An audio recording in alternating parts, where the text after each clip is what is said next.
नमस्कार मित्रों। महीनों से जिस युद्ध की प्रतीक्षा की जा रही थी, आखिरकार वो अब हमारे सामने है।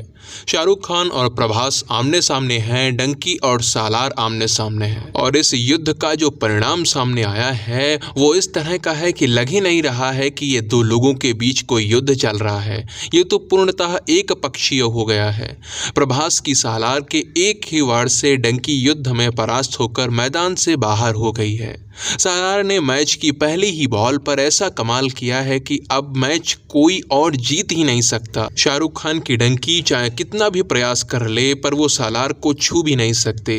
मित्रों, डंकी ने अपने पहले दिन गुरुवार को 29 करोड़ की अर्निंग की तो दूसरे दिन शुक्रवार को 20 करोड़ की। 2 दिनों में लगभग 49 से 50 करोड़ की कमाई करी इस फिल्म ने। तो वहीं सालार ने अपने पहले ही दिन 95 करोड़ की अर्निंग करके बड़े बड़े रिकॉर्ड ध्वस्त कर दिए। डंकी को तो यहाँ तक पहुँचने में भी 1 सप्ताह से ज्यादा का समय लग जाएगा। तभी मैंने कहा कि अपने एक ही वार से सालार ने डंकी को मैदान से बाहर ही कर दिया है। और ये सब तब हुआ है जब साम दाम दंड भेद सबका प्रयोग करते हुए डंकी के निर्माता ये चाह रहे थे कि उनकी ही जीत हो। सालार को सोज ही ना मिले, यदि मिले भी तो ऑड टाइमिंग के।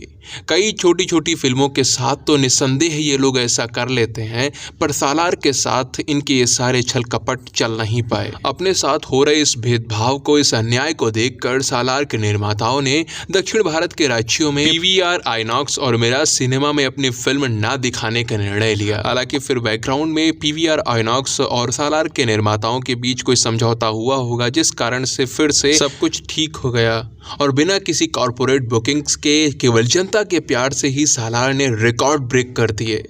यहाँ पर बहुत संभव है कि आप लोग सोचोगे या तो मैं प्रभास का बहुत बड़ा प्रशंसक हूँ या सालार मुझे बहुत पसंद आई है, इसीलिए मैं इतना प्रसन्न होकर उसकी जीत का उत्सव मना रहा हूँ। तो मित्रों, मैं प्रसन्न तो हूँ, लेकिन इसलिए नहीं कि सालार मुझे अच्छी लगी है।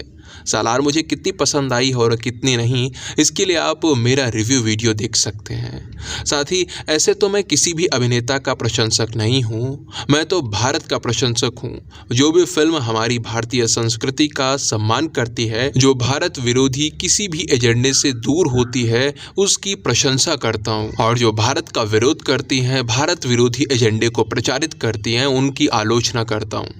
प्रभास की ही बाहुबली मेरी फेवरेट फिल्मों में से एक है, तो आदि पुरुष सबसे निकृष्टतम फिल्मों में से एक है।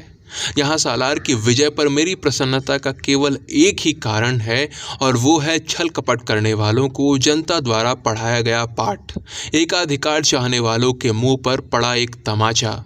मित्रों, मैं आशा यही करता हूँ कि अब से जन भावनाओं का सम्मान करना सीख लेंगे ये लोग, क्योंकि कोई कितना भी छल कपट कर ले, अंत में विजय जनमत की ही होती है। वैसे मित्रों, सालार की इस शानदार विजय से आप कितने प्रसन्न हैं, ये आप नीचे कमेंट सेक्शन में लिख कर बता सकते हैं। वीडियो को अंत तक देखने के लिए आप सभी का बहुत बहुत धन्यवाद। जय सिया राम, जय मां भारती।